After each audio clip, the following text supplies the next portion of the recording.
Buenos días, alumnos, y bienvenidos a el primer tema de la asignatura. Voy a configurar esto un poquito porque no lo he lanzado antes. Como decía, bienvenidos al primer tema de la asignatura Conocimiento Matemático en Educación Infantil. Como sabéis, este tema no ha tenido docencia por problemas de asistencia del profesor y me he visto un poco en la tesitura de dejaros o desnudos totalmente sin que podáis estudiar el tema con docencia o daros el tema de alguna manera. Ante la imposibilidad de daros el tema presencialmente, he optado por grabaros la clase en vídeo y facilitaros un enlace por internet. Esta es la primera vez que tengo una ocurrencia de este estilo, así que no sé si el experimento saldrá muy bien o si saldrá muy mal. Por descontado, este tema no tendrá evaluación, ni tampoco hace falta presentar los apuntes para que os evaluemos con ellos. No tendrá evaluación continua, como la vengo yo haciendo con un pequeño examencito al final del tema, pero por supuesto entra en el examen final. En este tema os vamos a introducir la docencia en matemáticas en educación infantil y servirá de puente para el tema 2, que es el que tratará sobre el conocimiento lógico. También os vamos a presentar en este tema los distintos ámbitos del conocimiento, y un par de cosillas más que creo que son instrumentales para la asignatura. Entonces, tenemos el objetivo, digamos, principal de la asignatura es hacer entender a vuestros niños que las matemáticas son un lenguaje universal. El motivo de la universalidad de las matemáticas hay que buscarlo en la característica del idioma matemático, ¿verdad? Que es un idioma en el que el número 2, la cantidad 2, es lo mismo para los romanos del antiguo Imperio Romano que para los actuales españoles, que para los japoneses, que para los suizos, que para los noruegos, que para... Ese número 2 es un invariante matemático y es igual para todo el mundo. En cambio, por ejemplo, árbol no se dice igual y no significa exactamente lo mismo en todos lados. Tiene connotaciones según la lengua en la que se dice. En las matemáticas, no. Las matemáticas son un idioma conciso y que no tiene ambigüedades. Pretendemos que este lenguaje sea aprendido por los alumnos hasta conseguir que lo hablen y se convierta en un medio de comunicación. ¿Cómo se establece una comunicación matemática? A partir de un razonamiento matemático, mediante símbolos, tablas, números... Bueno, los ámbitos del conocimiento, aunque los vamos a trabajar todos a la vez en la asignatura, o sea, aunque digamos, cuando vosotros los tengáis a los niños delante, trabajéis todos los ámbitos del conocimiento a la vez, en la asignatura os los estructuramos, cada tema es un ámbito del conocimiento, para que los vayamos, porque de alguna manera, digamos, hay que organizarlo, la docencia. Entonces, aunque todos ocurren a la vez, los distintos ámbitos del conocimiento los presento aquí en la tabla desglosados. Y estudiemos estos ámbitos del conocimiento partiendo de un grupo de objetos. En ese grupo de objetos puedes establecer relaciones cualitativas digamos, características de los objetos. Por ejemplo, el color rojo, o por ejemplo, ¿de acuerdo? O la forma. Relaciones de cualidades de los objetos que te permitirán establecer colecciones. Los objetos cuadrados con los objetos cuadrados, los objetos azules con los objetos azules, ¿de acuerdo? Estas relaciones pueden ser simétricas o asimétricas, luego os explicaremos qué es lo que es eso, y eso nos llevará al concepto de lógica. Existen otro tipo de relaciones entre los objetos que se llaman relaciones cuantitativas, que son relaciones, por ejemplo, discretas o continuas. Por ejemplo, el peso es una relación cuantitativa, es una relación que tú puedes medir. Tú no puedes medir cómo de rojo es un objeto, pero sí que puedes medir cómo de pesado es ese objeto. Y esa es una magnitud que es discreta, por ejemplo. Y así tendríamos los conceptos de equipotencia y orden, que nos llevarían al concepto de aritmética, o el concepto de equivalencia y orden, que nos llevaría al ámbito del conocimiento magnitudinal y su medida. El cuarto ámbito del conocimiento que estudiáramos en esta asignatura es el ámbito del conocimiento espacial y geométrico, ya que el dominio del espacio se establece mediante relaciones espaciales, topológicas, proyectivas y euclidianas, y se produce también mediante la estructuración del espacio, que conlleva una organización y una orientación en ese espacio, que se produce desde un sistema de referencia, que vosotros ya sabéis que es el espacio corporal del propio niño, y ese sistema de referencia es el que nos va a permitir clasificar objetos en formas, posiciones y cambios en esos objetos. Hasta la fecha de hoy habéis tenido docencia, que yo sepa, en el ámbito del conocimiento espacial y geométrico, la habéis tenido conmigo, y también la habéis tenido, creo que ha sido en el ámbito del conocimiento aritmético. Entonces, durante esta clase os voy a introducir el ámbito del conocimiento lógico y lo desarrollaremos aún más en el tema 2 y continuaremos con el ámbito del conocimiento magnitudinal en su medida ya en clases físicas en la universidad. ¿De acuerdo? Pues la construcción del conocimiento lógico-matemático brota y corresponde, digamos, con la capacidad de poder pensar lógicamente, es decir, de ser capaz de discernir las similitudes y las diferencias entre los objetos, o las situaciones en las que uno pueda elegir oposiciones en base a diferencias y poder establecer relaciones entre las cosas. Debemos entender que el pensamiento lógico-matemático es un proceso mental que requiere de la lógica y que incluye, por un lado, pensamientos sobre temas matemáticos y, por otro lado, procesos matemáticos más avanzados como la abstracción, la justificación, la visualización, la estimación, etc. Ahora bien, la lógica se refiere al análisis de estructuras del pensamiento lógico-matemático que nos permiten deducir o bien inducir de manera válida ciertas conclusiones a partir de ciertas premisas. Al hablar de estructura del pensamiento lógico-matemático nos referimos a la cadena de proposiciones que sirve para demostrar, justificar o explicar un hecho. Y aquí os facilito esa cadena. El pensamiento lógico-matemático, pensamiento unido a un razonamiento y unido a una comunicación matemática, lleva al establecimiento del lenguaje matemático. Permitidme un segundo que compruebe efectivamente que la cámara está grabando porque antes me ha dejado tirar.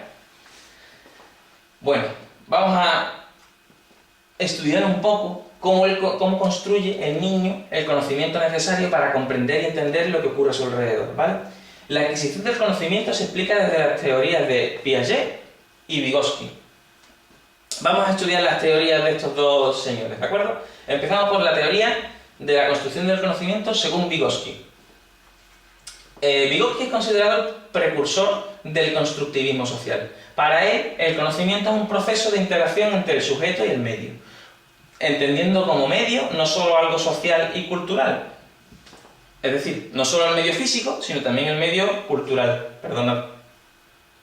Los nuevos conocimientos se forman a partir de los propios esquemas de la persona, producto de su realidad y su comparación con los esquemas de los demás individuos que lo rodean.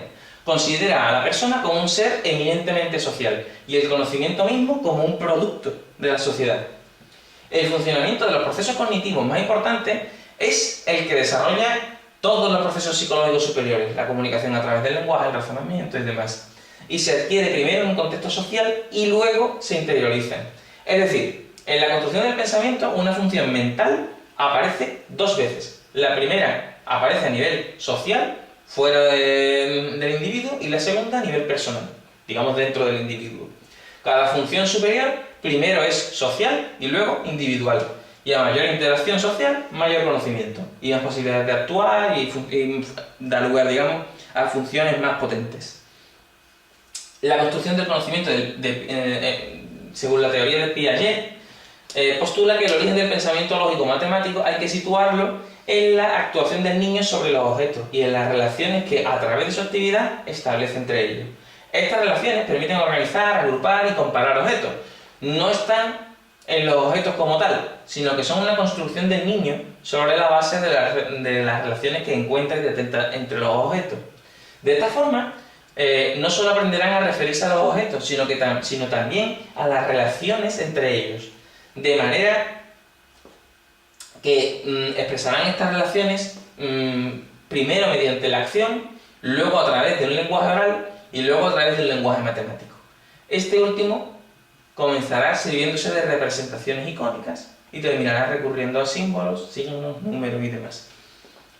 El niño necesita comprender el mundo que le rodea y del que participa, y como consecuencia de esta necesidad se produce una interacción con la realidad. Sobre la base de esta interacción es que el niño realiza una elaboración que lo va a conducir en aproximaciones sucesivas al conocimiento del mundo que le rodea.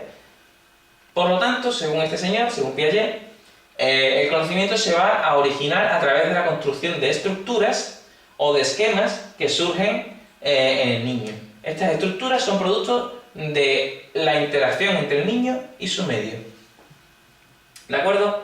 Las unidades estructurales, estas estructuras cognitivas, se denominan esquemas y son los elementos de construcción básicos del pensamiento. A medida que los procesos de pensamiento en el niño son más organizados y se desarrollan esquemas nuevos, la conducta también es más avanzada y se adecua más al entorno.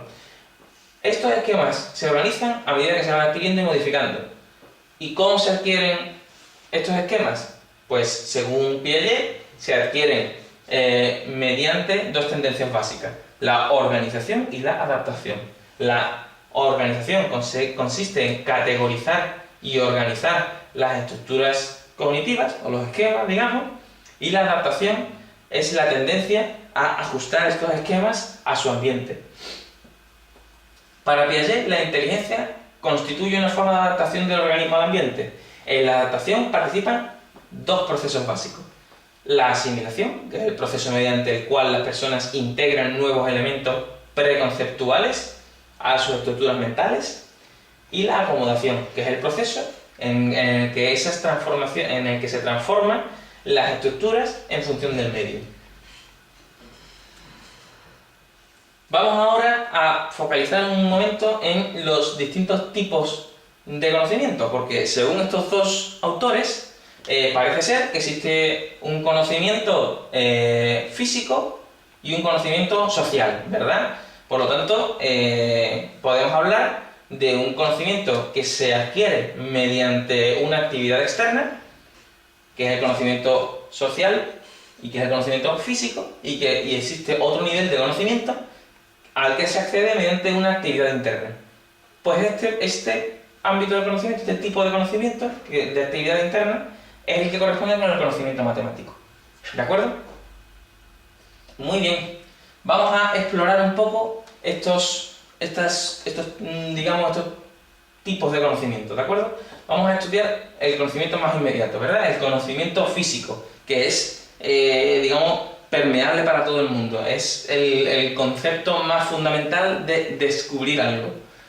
Este conocimiento se adquiere a través de la interacción con un objeto, es decir, a través de la manipulación de un objeto y del medio que lo rodea. La manipulación de un objeto es fundamental para desarrollar este tipo de conocimiento. Diremos que un niño está conociendo las propiedades físicas de un objeto cuando perciba, por ejemplo, que un trozo de hielo es frío, que las canicas ruedan, que un pedazo de corcho flota en el agua, etc. El niño no puede construir un esquema de conocimiento físico de una pelota a menos que tenga contacto con la pelota. Es decir, en la adquisición del conocimiento físico, los objetos, de alguna manera, le dicen al niño lo que esos objetos son capaces de hacer.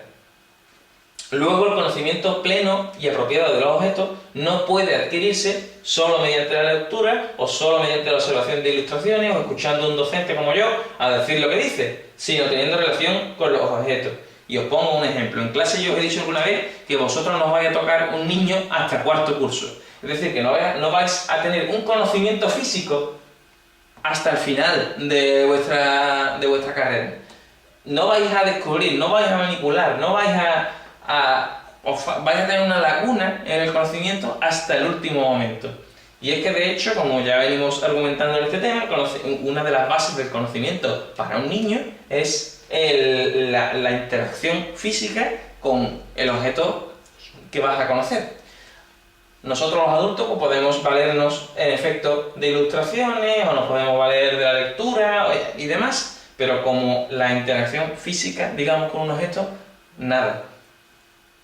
Por lo tanto, conocimiento físico, siguiente ámbito del conocimiento es el conocimiento social, que es un conocimiento que se adquiere sobre todo a través de convenciones establecidas por las personas y el niño las adquiere por medio de interacción con otro niño o con adultos.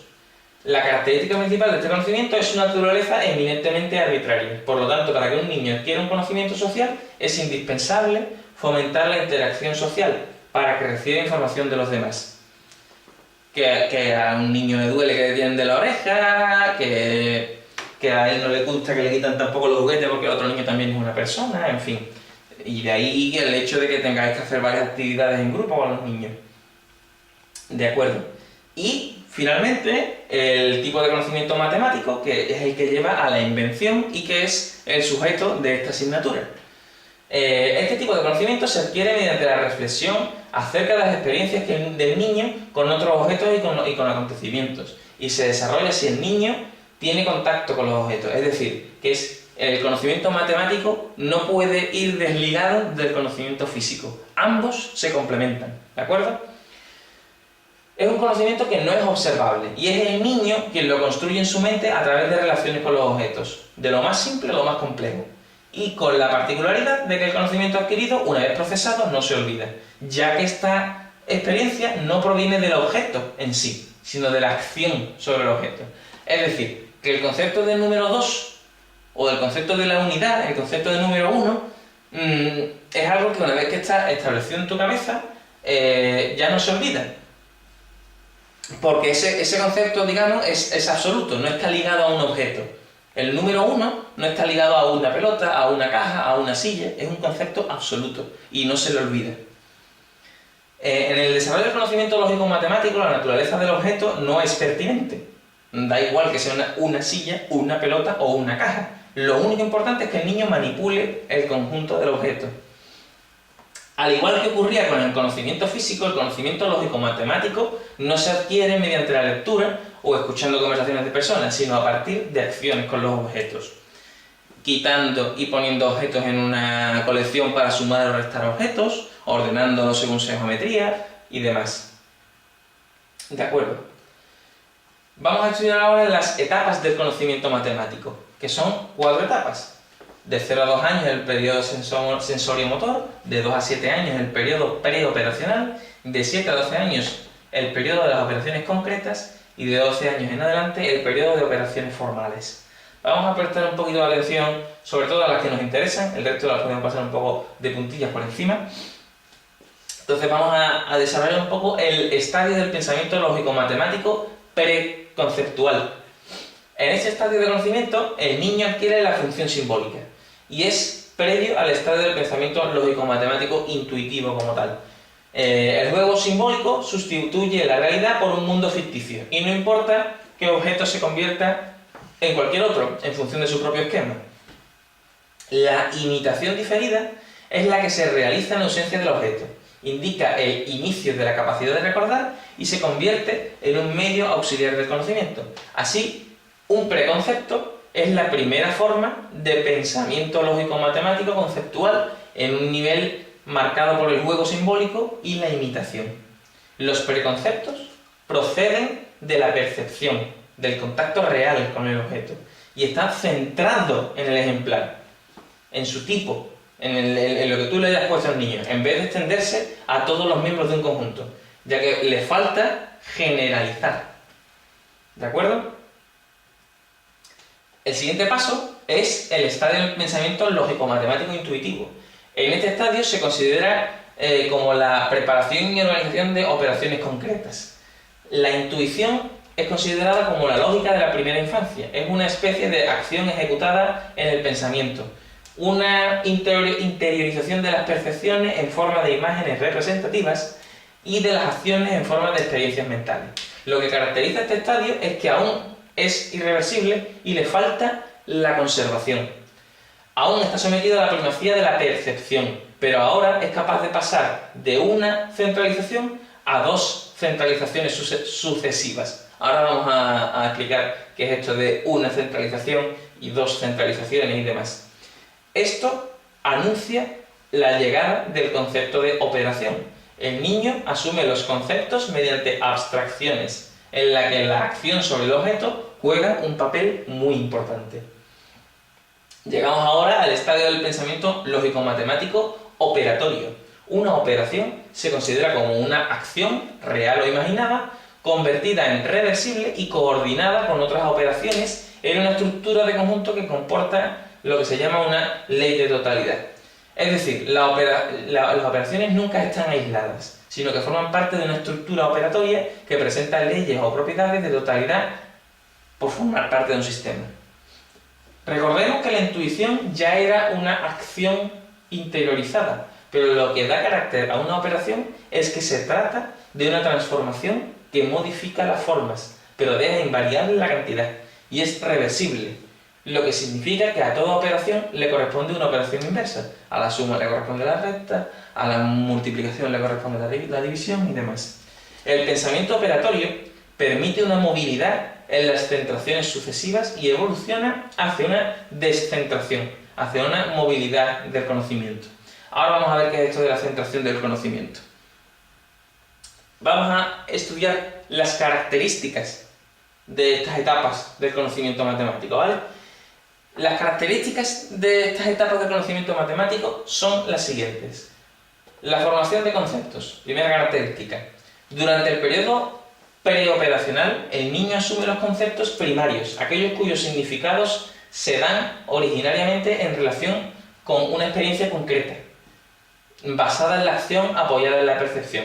Los primeros conceptos cuantitativos los elabora el niño mediante parejas de contraste. Compara de más con menos, de mucho con poco, de grande con pequeño, de alto con bajo, de largo con corto, ¿de acuerdo? La siguiente característica es el egocentrismo intelectual, digamos. Esta característica se centra, digamos, en la incapacidad de situarse o de percibir unos objetos desde una perspectiva diferente a la suya. El niño no siente la necesidad de justificar sus respuestas lógicamente, pero cuando interacciona con otros niños se ve obligado a ir sustituyendo sus argumentos subjetivos por otros más objetivos, lo que le va ayudando a salir de su egocentrismo. Las cosas, por ejemplo, esto se ve muy claro en la cuestión de la perspectiva, ¿no? La perspectiva de un niño respecto de una caja, pues que puede ser cuadrada o que puede ser rectangular según la perspectiva que tenga el niño, pues el niño no es capaz, digamos, de entender que desde otra perspectiva se ve rectangular. Para él la caja es cuadrada y para otro niño es rectangular según cómo estén puestos el uno con respecto del otro. ¿De acuerdo? Siguiente característica es el pensamiento irreversible. La falta de movilidad intelectual que implica no poder volver al punto de partida en un proceso de transformación en el pensamiento lógico-matemático, digamos que conlleva una dificultad añadida. Este pensamiento lógico-matemático se desarrolla lentamente y está dominado por la percepción de un estado y de una configuración de una cosa. Un objeto, así, puede sufrir una serie de transformaciones y el niño solo percibirá el punto de partida y el punto final, pero no puede representar mentalmente las distintas posiciones por las que ha pasado ese objeto, lo que le impide volver a efectuar el proceso mental en sentido contrario, hasta llegar de nuevo a la situación inicial. La siguiente característica es la falta de conservación. El desarrollo intelectual se identifica con la organización de la realidad y con la construcción de procedimientos para organizarla. El mundo está en perpetuo cambio, pero dentro del cambio hay una permanencia que el niño ha de descubrir. La matemática depende de principios de invarianza, que se refieren a la materia, a la cantidad, al número, al espacio. La ausencia de nociones de conservación corresponde al periodo preoperatorio. El niño en este periodo no puede comprender que la cantidad continua o discreta se conserve, a pesar de la modificación en la configuración espacial. Es decir, que por ejemplo un litro de agua es el mismo litro de agua en forma de hielo, en forma de líquido, en forma de gas, es siempre un litro de agua. Pero esta característica de la falta de conservación le lleva a esa dificultad de asimilar el concepto. Lo que nos lleva a la siguiente característica, la primacía de la percepción. En el esquema intuitivo permite la comparación entre cantidades y establecer criterios de equivalencia o de diferencia. Sin embargo, estas comparaciones son perceptivas y además los conceptos de cantidad se utilizan indiferenciadamente para cantidades discretas o continuas. Cuando el niño compara grupos de caramelos o cualquier otro tipo de cantidad discreta, el esquema intuitivo le permite la construcción de una correspondencia.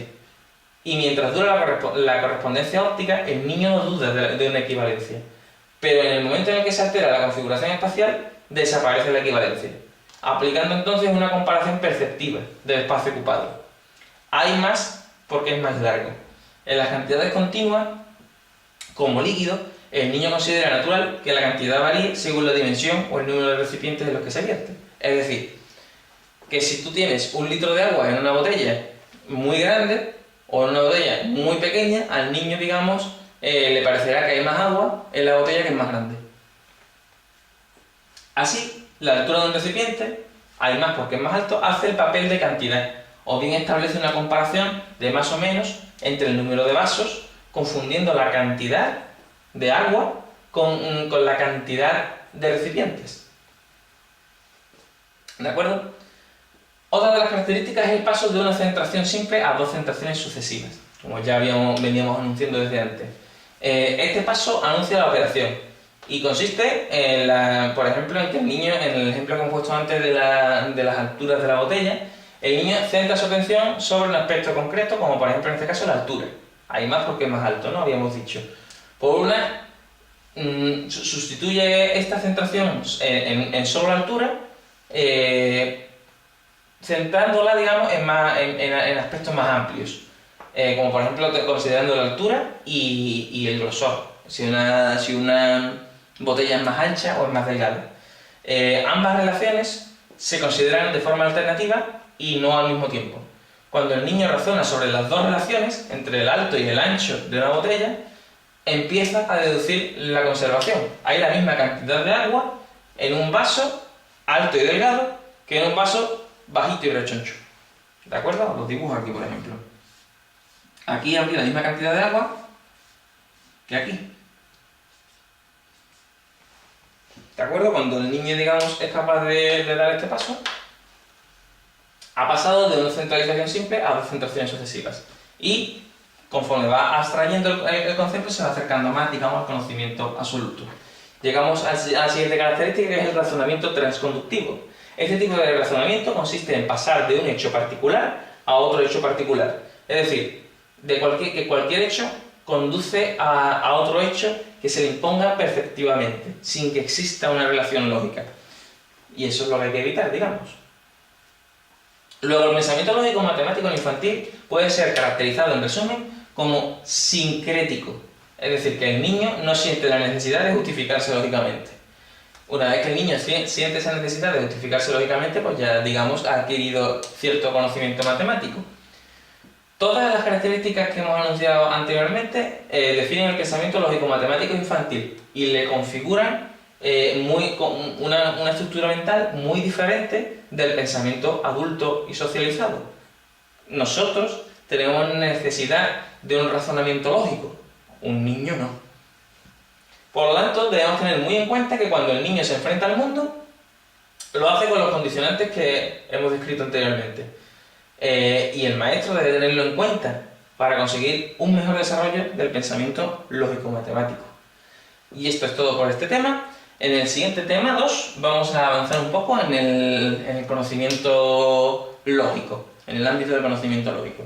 Espero que no se os haya hecho muy tostón y bueno, una vez que veáis esta lección en vídeo, no dudéis en preguntarme si lo creéis conveniente.